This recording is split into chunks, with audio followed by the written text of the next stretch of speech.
Hello, YouTube. Welcome to the Wolf's Whisper podcast, where we dive into the strange, the mysterious, and the untamed corners of the world. I'm your host, Moonstone, but you can call me Moon. And if you're into stories about the unusual, the unexplained, the things that make you dream in ways you never ever expected, then you're in the right place. Each episode will explore topics like Otherkin, folklore, and hidden histories, and sometimes I'll throw in a little surprise topics. And here's the best part. You get to be a part of the show.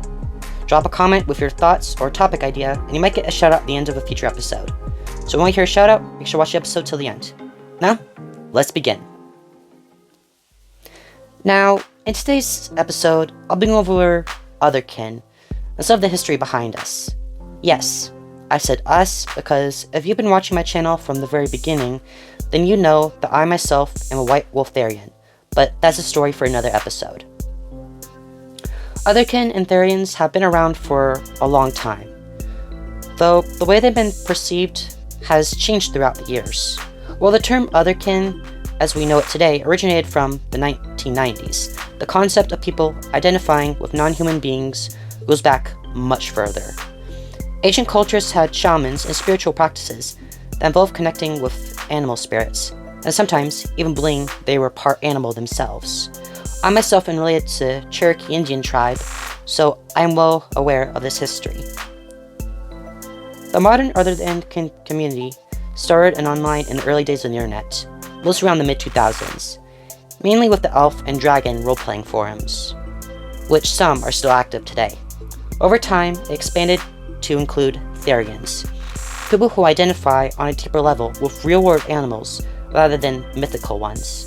Unlike Otherkin, who often connect with their identities in a spiritual or metaphysical way, many therians feel their connection in as psychological, with meaning is an unexplainable part of who they are rather than something supernatural related.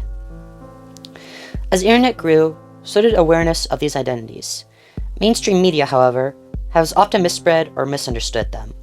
Some outlets treat Otherkin and therians just as role players or people pretending to be animals for attention. But if you could ask a real Otherkin or therian in the real world, they would tell you that could be farther from the truth. Now, let's talk about something that has caused a lot of confusion and misinformation. AWTOK. Now, if you've never heard of it before, AWTOK, for some people, stands for Always Watching the Otherkin, and some people say it stands for All Right Wolves and Therians of Kin. But despite the name, it's not a real movement within the Therian and Otherkin community.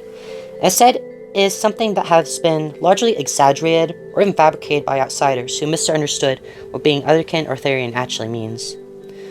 Some believers say that Therians are trying to push their identity as biological reality, similar to transgender beings, but that's not true. Therians and Otherkin don't claim to be physically non-human.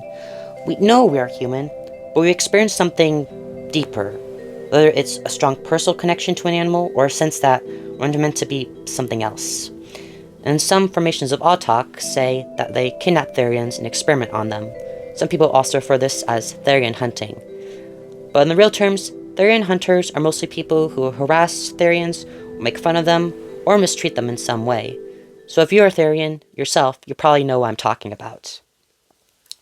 But unfortunately, because of online echo chambers, certain groups have tried to twist this identity into something political or extremist, when in reality, the vast majority of therians and Otherkin just want to exist peacefully. We don't push our beliefs on others. We don't think we have superpowers, and we definitely don't believe in rejecting our humanity in a dangerous way. No one should really reject what they are born as, but we should accept what we are inside. I myself have experienced this before. I have an older sister and another younger sister who don't really accept my Otherkin identity. They often say that they've done research and that they say that when they say the therians, they actually think they're animals. So, if you've gone through other therian hate, then don't worry, you're not alone in this. So, in short, Otherkin and therians have been around for a long time. And despite the way media and outsiders may portray us, we're just people with a unique way of experiencing the world.